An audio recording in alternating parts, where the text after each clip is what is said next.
કડી પેટા વિધાનસભા ચૂંટણીનો જંગ જામ્યો છે ત્યારે આપણે પહોંચ્યા છે મહેસાણાના કડીના રાજપુરમાં.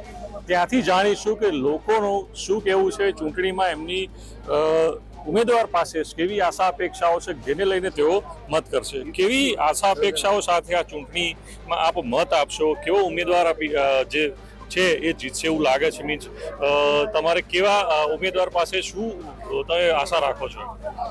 સાહેબ, જે તમે વાત કરી ઉમેદવારની પાસે શું અપેક્ષા રાખો છો, ઉમેદવારની અંદર જ્યારે નાના છોકરાના કેટલી બધી અપેક્ષાઓ હોય એ પ્રમાણે જ સમગ્ર સિટીની અંદર જે ગામડા લાગેલા છે એની એટલી ઘણી અપેક્ષાઓ છે અને અપેક્ષાઓ આજે નહીં, આજીવન પૂરી નહીં થાય. કેમ કે એટલી બધી ડિમાન્ડ રહેવાની, કેમ કે વિકસિત ભારત છે અને વિકસિત ગુજરાત પણ છે. એના હિસાબે જે આ ડિમાન્ડો છે, દિન પ્રતિદિન માણસની માનસિકતા અપ થશે એમ ડિમાન્ડો પણ અપ થઈ જવાની છે. અમારું આર્ય જ કહેવું છે. કડીનું રાજપુર એટલે ઇન્ડસ્ટ્રીયલ એરિયાઓથી ઘેરાયેલું ગામ કહી શકાય, બરોબર છે? તો આ વિસ્તારમાં રોજગારીની કોઈ સમસ્યાઓ ખરી? એને લઈને શું કહેશો? રોજગારી માટે તો ગામના તો છે જ, પણ બીજા આઉટ સ્ટેટના 5 થી 7,000 પબ્લિક રાજપુરની અંદર રહે છે અને ઇન્ડસ્ટ્રીની અંદર સંપૂર્ણપણે શાંતિથી જોબ કરી શકે છે. કોઈ બીજો માહોલ ખરાબ છે નહીં અને સારી રીતે લોકોની સલામતી સાથે રાજપુર ગામની અંદર એમની સુરક્ષા છે. કડી વિસ્તારમાં કોટન સિટી તો કહેવાય છે, જીનિંગ મિલો છે, કોટન સિટી છે, તો લોકોને રોજગારી પણ મળી રહે છે, ઇન્ડસ્ટ્રીયલ પણ વધ્યું છે. તો શું લાગે છે કડી વિસ્તારમાં આવનાર જે કોઈ ધારાસભ્ય હોય શું કરશે? ધારાસભ્ય સાહેબને તો શું છે કે જેમ જેમ પોતાના એરિયાની અંદર જેટલું ડેવલપ થાય, ઇન્ડસ્ટ્રી જેટલી ડેવલપ થાય એટલી રોજગારી વધશે, એટલી ઇન્કમ સોર્સ પંચાયતોને પણ વધશે અને ધારાસભ્યોને પણ એટલું કામ કરવાની અપેક્ષાઓ જાગશે. સાહેબ, આપ શું જણાવશો કે કડી વિસ્તારના જે મતદારો છે તે શું કેવા ધારાસભ્યની આશા રાખી રહ્યા છે? કડી તાલુકામાં લગભગ હું માનું છું ત્યારે 103 ગામ છે અને 2,50,000નું વોટિંગ છે. સરેરાશ મતદારોની અપેક્ષા એવી હોય કે આપણા ગામનો વિકાસ થાય, સમાજનો વિકાસ થાય, રોડ રસ્તા પાણીનો વિકાસ થાય. મહદઅંશે રોડ રસ્તા પાણીની સગવડ ઘણી સારી છે. નર્મદા કેનાલના પણ પાણીની સગવડ છે. ઇન્ડસ્ટ્રીના હિસાબે રાજપુર ગામ ગણો કે આજુબાજુના બધા જ જે કંઈ ક્વોલિફાઈડ વ્યક્તિ છે, સ્કિલ છે, એ લોકોને પૂરેપૂરું કામ મળે છે. ઇવન ઇન્ડિયાના 5-6 રાજ્યો એવા છે, યુપી, બિહાર, એના લોકો પણ અહીંયા આવીને કામ કરે છે, રોજી મેળવે છે અને પોતાનું જીવન ગુજરાન બહુ સારી રીતે ચલાવે છે. અને ભવિષ્યમાં ઇન્ડસ્ટ્રીની વિકાસ પણ ઘણો સારો થઈ રહ્યો છે. એના આધારે પરોક્ષ રીતે ગામની જનતાને પણ ઘણો ફાયદો થયો છે. માની લો કે મકાન ભાડે આપે તો ભાડું પડે છે, કરિયાણાની દુકાનો તો એને પણ વેપાર ધંધો તો ચાલે છે. એટલે ગામની જનતાને ઇન્ડસ્ટ્રીના હિસાબે રોજગારી તો મળે જ છે, પણ જોડે જોડે જે કંઈ ઉદ્યોગ ધંધા છે પોતાના જે છે એ લોકોને પણ એનો બેનિફિટ મળી રહેશે ને ઘણું સારું છે. યુવાનો માટે શું કહેશો કે આવનાર ધારાસભ્ય જે કોઈ જીતશે તો યુવાનો માટે કેવા પ્રકારના કામ કરે, રોજગારી હોય કે? યુવાનો માટે તો જનરલી શું છે કે અત્યારે ભારત દેશ ઓલ ઓવર વિશ્વમાં જોઈએ તો ભારત દેશમાં યુવાનોની સંખ્યા ઘણી એવી વધારે છે અને યુવાનોને અત્યારે જે પહેલાંના સમયમાં હતું એના કરતાં શિક્ષણનું પ્રમાણ વધ્યું છે, એમની પોતાની કામ કરવાની ધગશ પણ વધી ગઈ છે અને એ લોકો યુવાનોને બને એટલો રોજગાર સારો મળે. અને જનરલી અમને તો વિશ્વાસ છે કે અત્યારની સરકાર યુવાનોને રોજગારી માટે પણ ઘણા સબસિડીને લોન આપે છે. એટલે સબસિડીને લોન આપે એના આધારે યુવાનો પોતે મજૂર તરીકે કામ કર્યા સિવાય પોતે ઉદ્યોગપતિ બને અને બીજાને રોજી આપે એવું પણ એ લોકો અભિલાષા અને અપેક્ષા રાખે તો ગુજરાતમાં એમના ઘણા સ્કોપ છે. રાજપુર ગામમાં ઇન્ડસ્ટ્રીના માની લો કે સ્ટાર્ટઅપ થયું છે, એ પણ એ અપનાવીને પોતાનો વિકાસ કરી શકે એમ છે. વડીલે સારી વાત કરી કે જો ઇન્ડસ્ટ્રી બનશે તો રોજગાર પણ ઊભા થશે. આપ શું કહેશો કે આ ચૂંટણી જંગ કેવો ખેલાઈ રહ્યો છે? ચૂંટણીમાં આ જંગ સારો ખેલાયો છે અને મારું એવું કહેવું છે કે વિજય ભારતીય જનતા પાર્ટીનો જ થશે. કયા કારણ શું લાગે છે કે ભાજપના ઉમેદવાર જીતશે? કયા કારણો લાગે છે?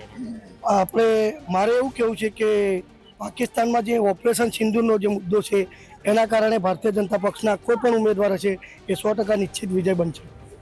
એટલે કે આપ કઈ જોઈ શકાય કે ઓપરેશન સિંદૂરની અસર પેટા ચૂંટણીમાં પણ જોવા મળી રહી છે. યુવાનો સાથે પણ વાત કરીશું કે શું કહેશું યુવાનો તરીકે, યુવા મતદારો તરીકે?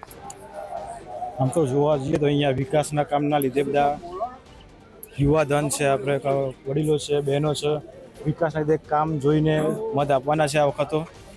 મારો મંતવ્ય અને અમે દેખ્યું છે બધા તો એક બાજુ લહેર છે ને કામ ને એમના નામ બોલી રહ્યા છે, તો બધા સાથ સહકારના સાથે બહુમતી જીતશે એવી અમારી વિનંતી પર છે. હમણાં એક સ્થાનિકે કહ્યું કે ઓપરેશન સિંદૂર કે એને જોઈને પણ કડી વિધાનસભા પર અસર પડી શકે છે, શું લાગે છે?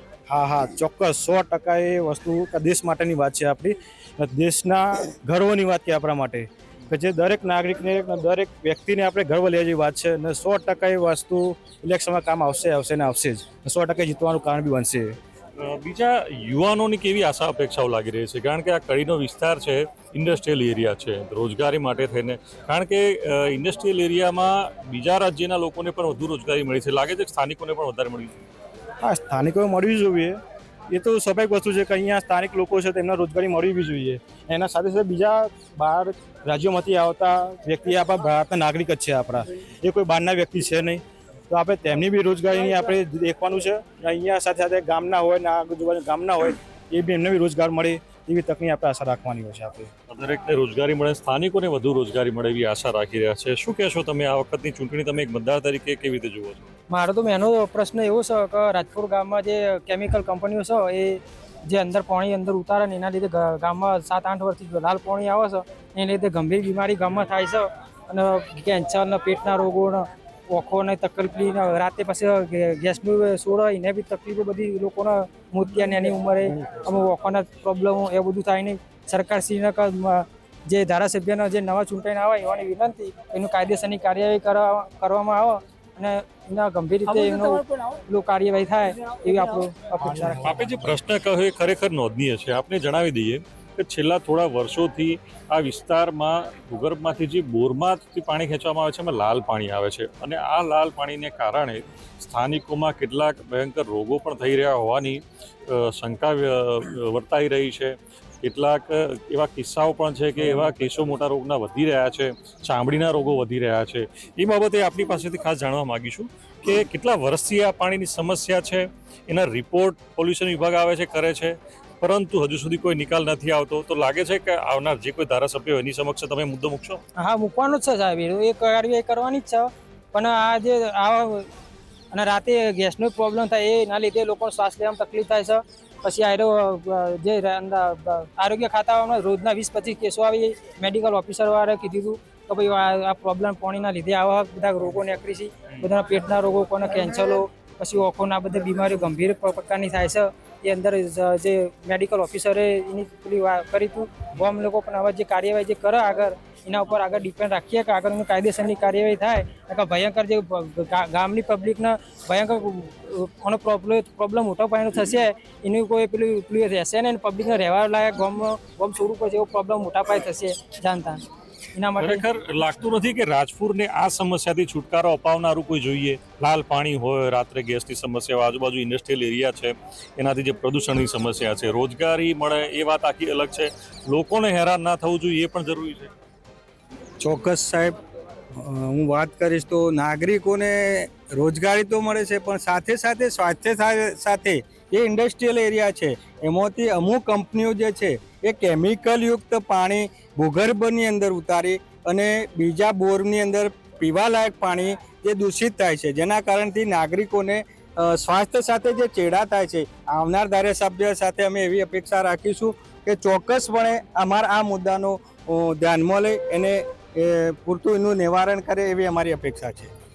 બીજા કેવા રાજપુર વિસ્તારના પ્રશ્નો છે કે જેને લઈને એવું લાગે છે કે આસપાસના ગામ કે રાજપુરની કે લોકોની સ્થાનિક મતદારોની આ સમસ્યાઓ હલ થવી જોઈએ? સૌથી ગંભીર મુદ્દો તો આ લાલ પાણીનો જ છે અત્યારે. તેના લીધે અમે સમગ્ર યુવાન ટીમ રાજપુરની Gujarat pollution control board, central pollution control બોર્ડમાં અરજી કરવાના છીએ.